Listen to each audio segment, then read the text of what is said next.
Good afternoon. This is Arlene Jacobelli with some beginner's tips for Pixlr X, photo editing made easy by this web application. First of all, we're going to open a photo that I already have saved on my computer.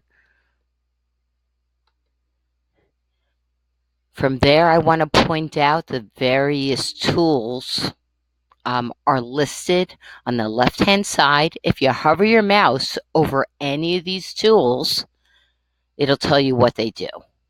What kind of options we have here. Now, for today, what I would like to do, first of all, is to remove the date stamp that's on the bottom right-hand corner of my photo. I'll do that by cropping the photo. So here is the crop tool. When I click on that, it gives me a frame where I can just drag the frame in with my mouse to crop out the date. To even things out, I'm going to do it a little bit on both sides, and then, that looks pretty good to me. If I'm not happy with the changes I've made, I could always click this reset button here on the left-hand bottom side of the screen. But I think it actually does look good, so I'll click on OK. Then from here, I would like to change something with the lighting.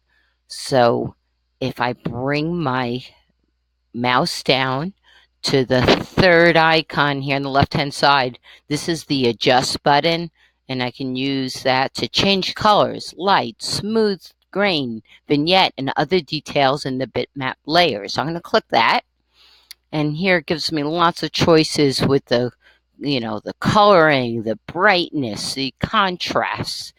I'm going to keep on scrolling down to the bottom where I see all my options. And from here, I'm going to choose the button next to scene. That's the plus sign. And this is to change the vignette. There's a slider feature here. And as I slide towards the right-hand side of my screen, you'll notice the corners of the picture get a little bit darker. I think that's kind of an interesting light effect for that. If I'm unhappy with the changes I've made, remember, I can always click on this reset button that's on the bottom left-hand side of the screen. It's like an undo button, but in this case, I'm happy with the changes, so I'll click on OK. Next thing I might want to do is I may want to label my photo. So if I go down to the left-hand side of the screen, I choose the icon with a letter on it for adding text, and then I'll click on Add New Text. I will type over the message they already have there, and I'm going to keep it simple. I'm going to type Sadie, whoops, misspelled it, and then the seal. Kind of cute. But I want to move the label away from my actual photo so it doesn't take away from the neat photo. By the way, we were not that close to this seal. I used the zoom feature of my Canon PowerShot camera to get this picture. I'm going to align my text to the left here. I'm going to change the color, add a tiny bit of color to the picture. And then I'm going to keep on scrolling down for some other options here. I think I would like to have a little bit of an outline on those letters to make it stand out a little bit more. I tend to like a lot of colors, and this photo is actually fairly monochromatic. I'm going to click on this aqua blue lettering. That might be a little bit fat, the outline. So I'm going to slide this slider in just so it's not so dominant, that outline. And when I'm happy with it, I'll click on OK. All right, I think that looks pretty good.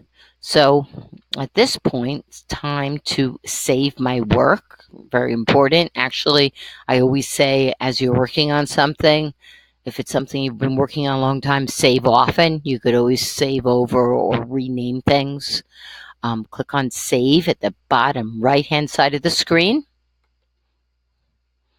and I can choose whether I want it to be a JPEG file or a PNG file, and I can choose the quality. Since this is for my computer, I can keep it a high quality. If I was going to send it to someone in an email, to look on their cell phones, I might want to choose the lower quality, and then I'll click on save.